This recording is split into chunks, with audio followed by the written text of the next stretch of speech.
buckwheat volcano pancakes. Again, standard pancake recipe, 6 ingredients: milk, sugar, flour. And we're using buckwheat instead of regular flour this time. And salt, a pinch of salt, and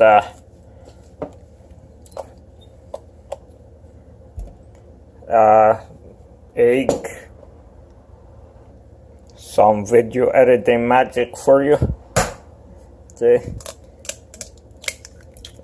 I think buckwheat is a great tasting thing, but it's not really a staple in the West.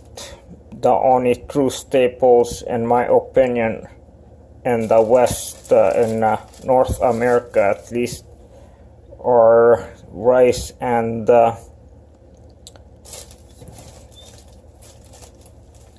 wheat. Okay, just some buckwheat flour.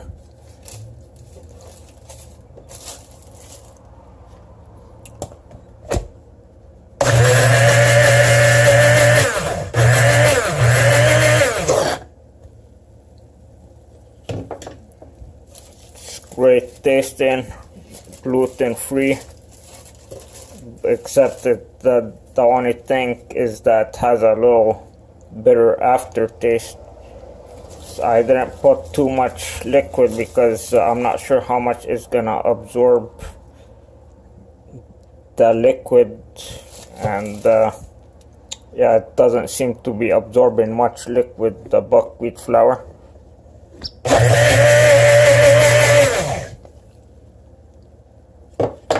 Okay, so I had to use much more flour than usual for just a bit of liquid, a quarter of a cup of liquid, and I'm like having to use almost a cup of flour.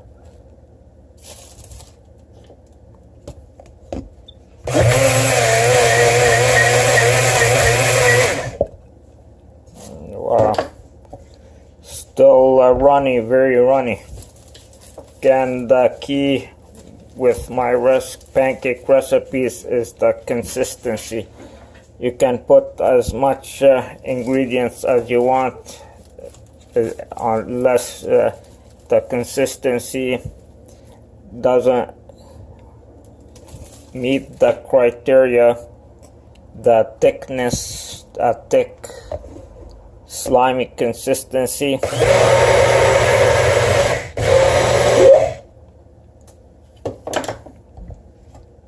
My method of making pancakes will not work.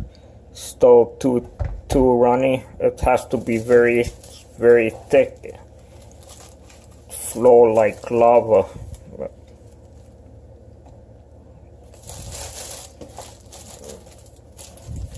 The great thing with pancakes is you can make any flavor you want.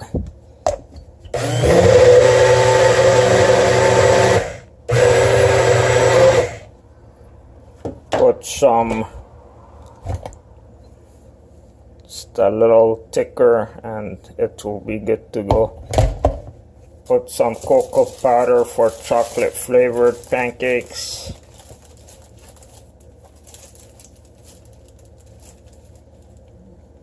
Maybe some caramel for caramel flavored pancakes. The sky is the limit. You can experiment as much as you want, as many flavors.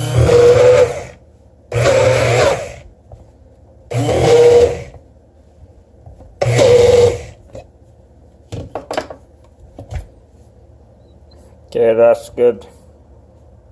Yeah, the name says it all. It's cake in a pan, made in a pan. Okay, now for the trick, get a lot of baking powder and dump it into the batter.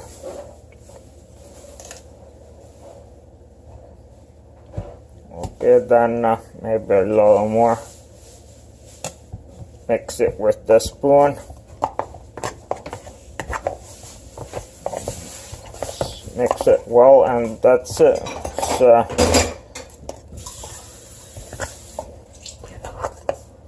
Should be start to rise.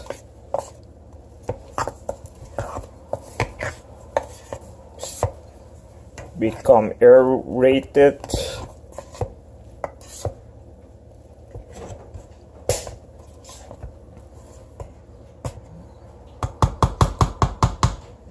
Give it a few whirls with the blender, help the aeration along. It seems to be aerating a bit, this buckwheat batter.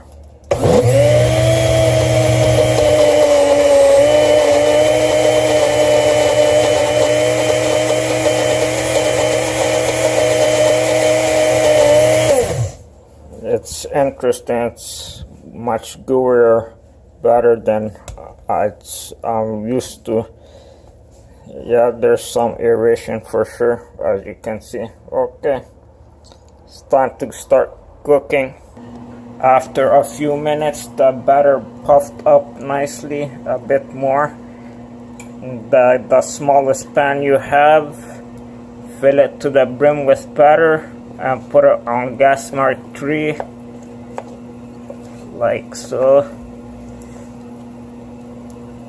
It's lots of flour.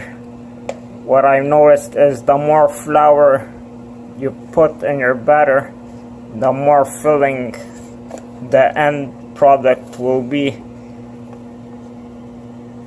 It's probably half of it will be more than enough to stuff you. Give it a little shake. I never use any fat, oil, butter or anything on my pan because it doesn't need it, and I prefer it that way, as the oil can burn. So now wait, see what happens. About, I would say, 10 minutes as normal. Zoom, 9 minutes later, the top is almost cooked all the way through. It's time to turn it. It's a pretty looking outcome. It's starting to smell toasty. Okay, I messed up that flip, but now 1.5 minutes, then it's time to plate. Zoom, a minute later. Start with making the puddle.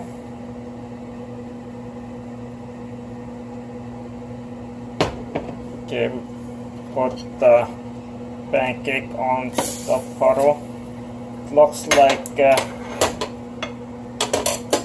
a very fluffy bread.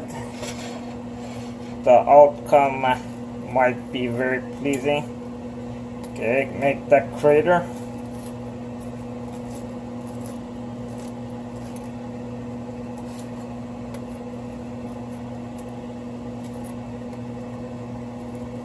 It's very puffed up and seems like regular French bread right now.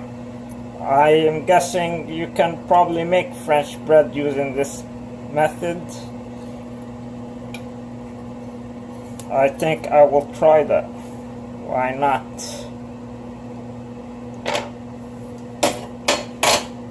So now fill the crater with syrup. Seal it.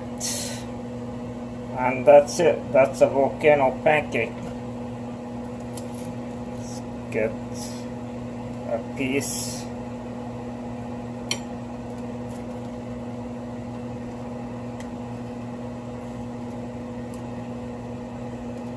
It's not crumbly. It's like a normal flour, which is a very good, the best consistency. Texture for pancake. dunk it in the syrup and let's have a taste.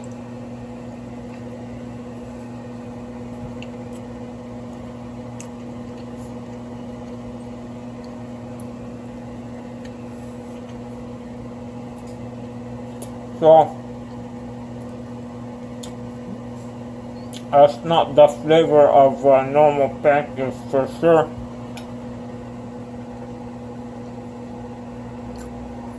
It has a nutty flavor.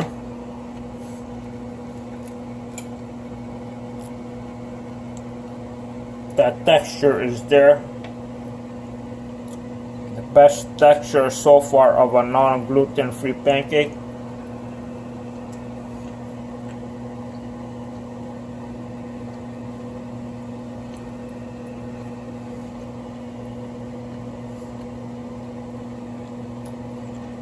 It has a chestnut kind of flavor.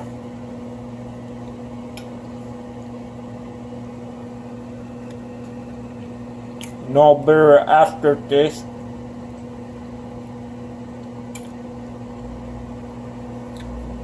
And this is something that is of an acquired taste product.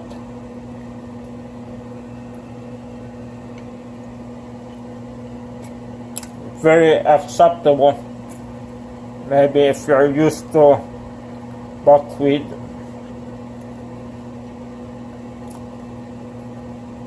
Again, good gluten-free. Best, better than corn flour, in my opinion. And very healthy.